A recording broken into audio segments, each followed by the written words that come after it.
What's up, Guardians? Profane here. Thanks for checking out the video.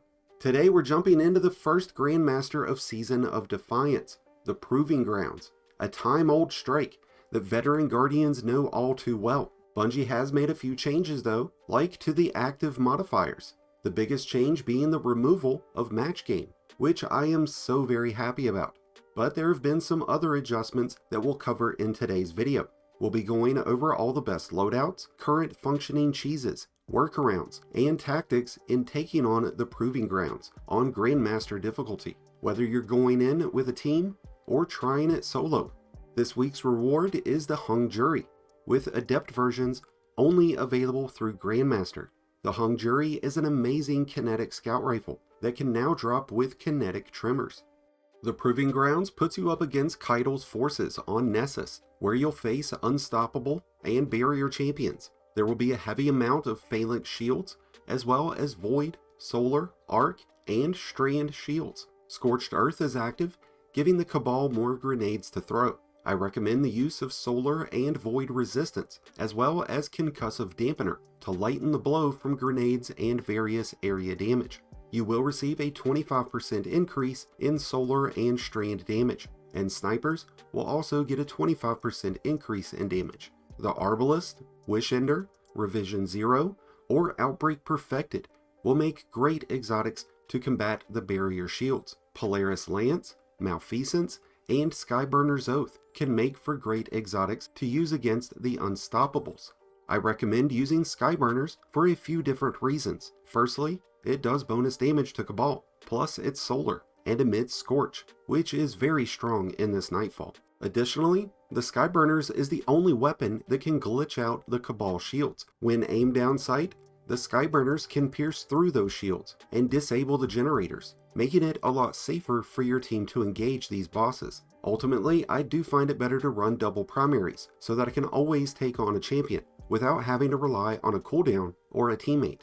With Grandmaster level content, I find it best to equip loadouts and builds that overall focus towards team support and survivability, which is why I'm utilizing Stasis on my Warlock with the Stag exotic. I can keep enemies frozen, stun Unstoppables, and provide both health and resistance whenever standing in a rift. When the Proving Grounds begin, you'll want to skip around the traditional path, go to the very far left, and go all the way back towards the very back left. There will be a few turrets that you'll need to take down along the way, but this will be the best spot to take on each wave of adds that are in this first area.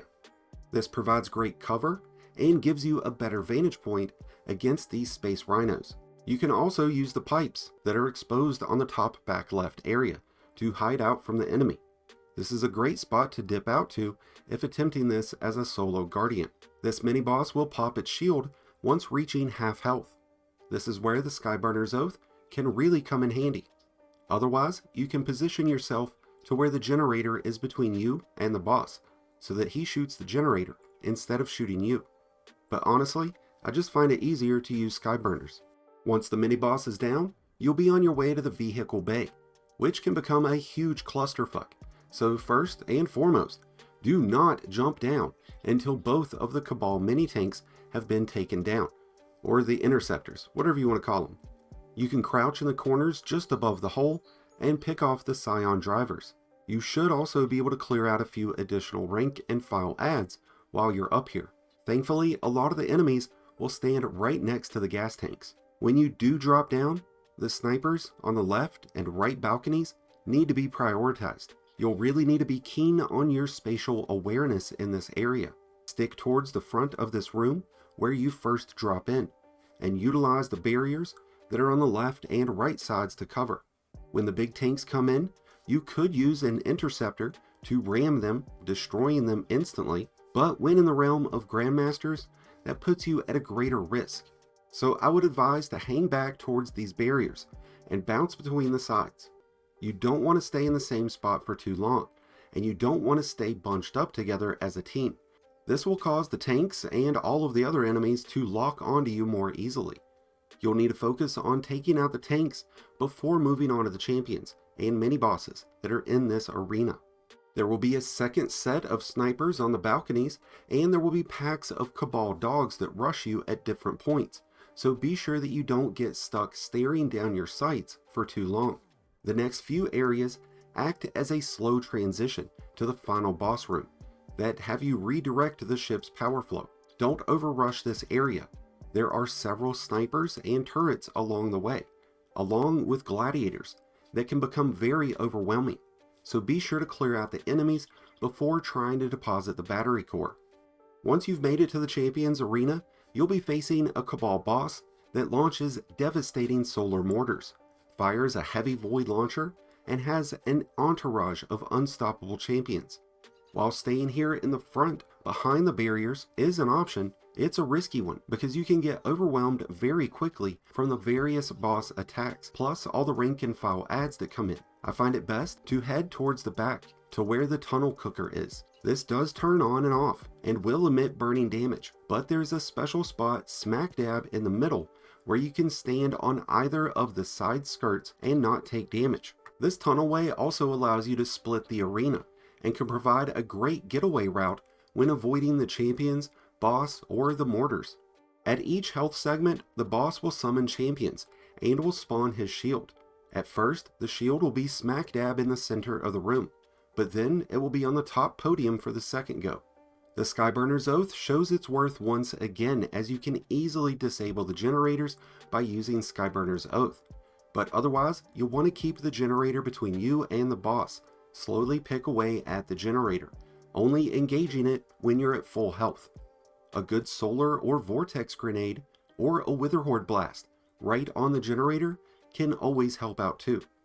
Be sure to save supers for when the champions spawn out, and don't forget to use the tunnelway for a quick out. Overall, the Proving Grounds is not an overly complicated Grandmaster, but it is one that can be unforgiving.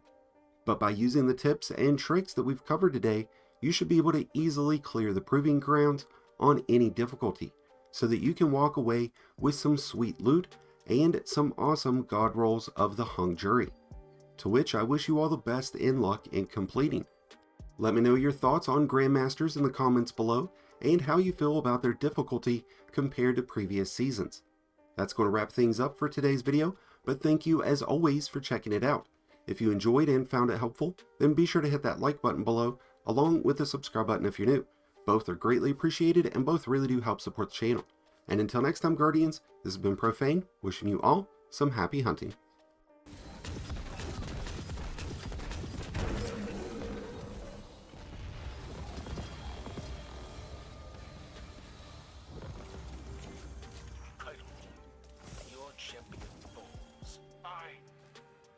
Imagine this outcome. Your guardians have powers told of in the old stories. Our vaults are full of relics from those who underestimated us. If you ever cross the Vanguard again, bring a big